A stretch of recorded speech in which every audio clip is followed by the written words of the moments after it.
Fiance wanted an open marriage, so I called off the wedding. 2 weeks ago we were 2 weeks away from getting married. She asked me to go to therapy with her. She was already seeing a therapist on her own, and wanted me to go with her and have a talk, before the wedding, where we could be completely honest with one another. That sounded a little weird to me. I thought we were already completely honest with one another. After all, we were getting married in 2 weeks, right? Also, she was super protective about her therapy sessions, didn't really talk about them. I have never met her therapist, so to be invited there all of a sudden seemed a little out of place to me. The day comes, and I go there, but out of self-preservation, I had my phone opened and recording any audio. My fiancé was already there. I had to wait 20 minutes before I was invited in. The therapist greets me and shakes my hand. We have small talk. She tells me I am not at all the way my fiancé described me. I think she is trying to compliment me. Then she looks at my fiancé and tells her this may be harder than we thought. That absolutely weirded me out. But I am a calm and collected individual, and I don't react, just kept that dumb smile on my face we all have in awkward situations.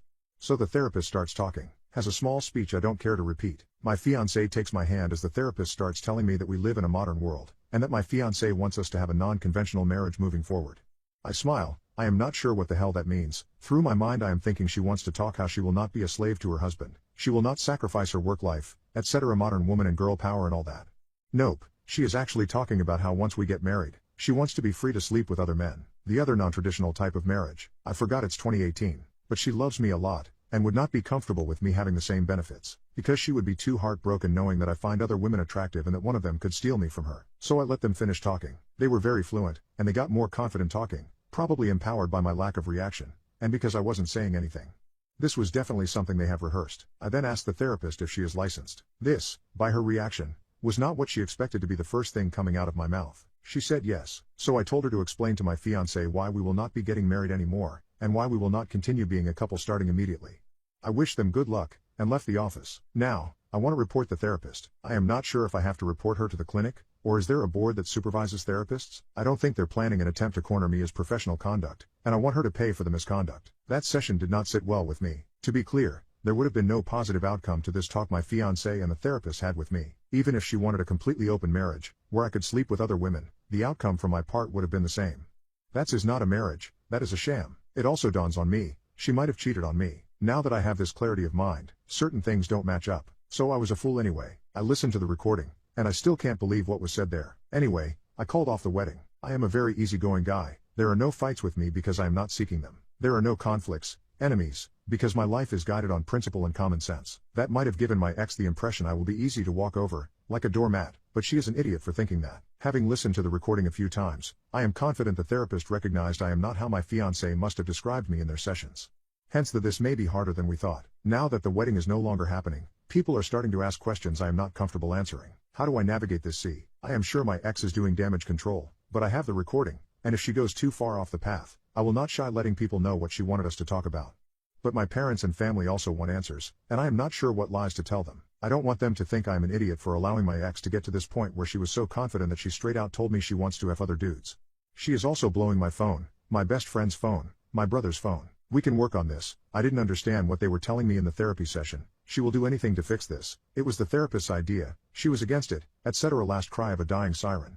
All her cries fall on deaf ears, and I am the owner of said ears. We were also working to get a loan to buy a house, but I canceled everything. I basically erased any ties we had financially, or otherwise. Her current plea is that in therapy she exposed her insecurities about our intimate history. I had considerably more partners than her, and the therapist came up with the idea we should level the field. Regardless of the truth of this, that therapist gets reported once I figure out where to do it, and what to say. This post is mostly a rant, but I would also want to know how would you handle the questions of friends and family. My ex is certainly doing her own damage control, and I don't want to be a he said, she said. I do have the recording, and am wondering if I should send it to the interested parties. My ex doesn't know I have the recording. Monday last week I talked with a lawyer at work about the situation with the therapist. He looked at me like I was lying to him, and asked me if this was a prank. So I asked him if he wants to hear the recording. Damn right, was his answer. I talked again with him the next day. At the end of it, he noted a few things I didn't pay attention to. On the recording, the therapist was always saying we think, we want, we talked about, we decided. Not once did she say your ex here asked me to talk with you or your ex wants you to know, or anything like that. It was always we this, we that. He also asked me what my endgame is. Do I want to sue? He didn't think I personally have a case, to which I agreed. I never intended to sue anyway, but notify the appropriate institutions and let them deal with the therapist. A decision was made to write 2 letters, one addressed to the clinic the therapist works at, and one for APA. We checked, she was accredited. By Wednesday there were a few more people at work aware of the situation, including one of the two case researchers. She dug up information about the therapist, online reviews, as well as the contacts for two of her previous patients. The therapist didn't have the best reviews, there were people upset with her, and we managed to track the two we talked with through social media. They were more than happy to help once we explained the situation, and their stories were not any better than mine. The letters grew a consistent size, as we included the signed stories from the other two individuals, as well as my own description of how my ex changed once she started the therapy sessions, and a detailed description of how my meeting with the therapist went.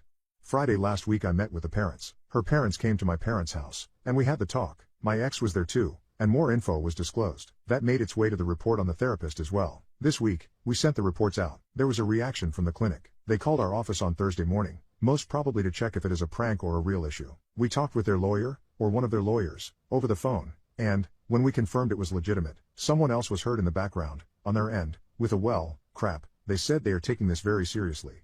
A conclusion from one of the guys at work was that they probably received other complaints before, but this is the first time someone did it so well documented. Their letter also mentioned we are reporting this to APA, that might have turned the heat on as well, hence their quick reaction. I don't know what the result of this will be, and I consider my issue with it closed. However, having talked with the other two individuals that were treated by this therapist, I sincerely hope she is at least investigated, because she sounds insane and with an agenda. She ruined their relationships as well. One of the individuals was a woman, for the record. Then, my ex and her parents. Friday last week my parents called me and asked me to give them a visit after work. When I did, surprise, my ex and her parents were there too. My first reaction, seeing their cars in my parents' driveway, was to flee. This meeting was supposed to be on my terms, but she attempted to take the reins to it. That was not going to happen, let me tell you. My ex was waiting for me outside. She looked very good. If there was ever a girl you'd like your parents to meet, she was the image of it. She told me they are here to talk with me, and see if we can fix this. They as in her parents. She either never told them what happened, or she gave them a version of a story they were not buying. She had a journal with her. She told me she started writing in it before she began therapy, and continued writing in it until that Friday morning. That I should read it and it will clear out all this mess. I told her this is not a book club. I wanted to go inside and get the circus going, but she asked me if I can give her 10 minutes. She wants to talk with me for 10 minutes before I talk with her parents, and she kept handing me her journal, and started crying. And then my sister showed up, and then my ex's sister showed up. They were already there, and came out to check on us. So I took her journal, went inside, said hello, and leave my ex in the back of the garden, to an as isolated portion of my parents' garden as possible. They have a large garden with a lot of trees and benches. She quit her job. The stress was too much, and she had a breakdown. It escalated, never got better. She is no longer seeing the therapist. She started seeing the therapist for work-related matters, but somehow it turned into matters about our relationship, and it stayed focused on the relationship because it was the only thing the therapist seemed interested in. She never told her parents why she is my ex. She is seeing another therapist now. I just listened. She turned the discussion from her to us. Told me I would be in control. I will be managing the finances. I will receive access to all her devices. I will be able to track everywhere she goes. Any property we will own will be in my name. She will do anything I want to trust her again.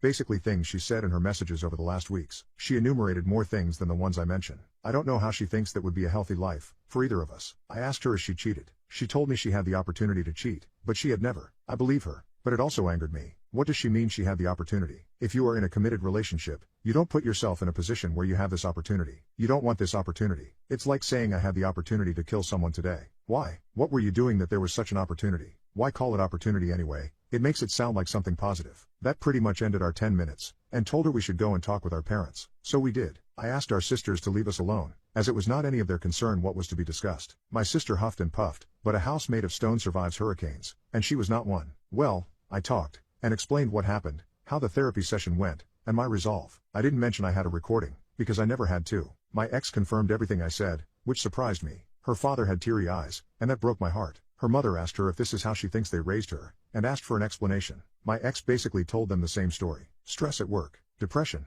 breaking down, therapy, therapist wanting to talk only about our relationship. That the therapist told her our relationship was the root of all her stress. That the therapist convinced her I want an open relationship. That she might lose me if she doesn't level her intimate experience with me. How my reaction woke her up from her slump. She quit her job, is looking for something less stressful. She will do anything I want to get me back. Started crying. My ex mentioned the journal again, and said if I read it, it will explain everything, and that she was not on board with the therapist's ideas, but she went along with them because the therapist was a person with authority and experience.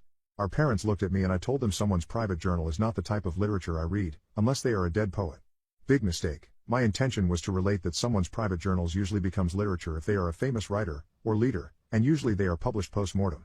Also, I was hoping they get the hint that I don't really want to read her journal, because it would be of no consequence. What was done was done. Everyone looked at me as if I wished death on my ex. You could smell the hostility in the air. So I said fine, and promised I will read her journal. You win some, you lose some, and then you use the wrong word.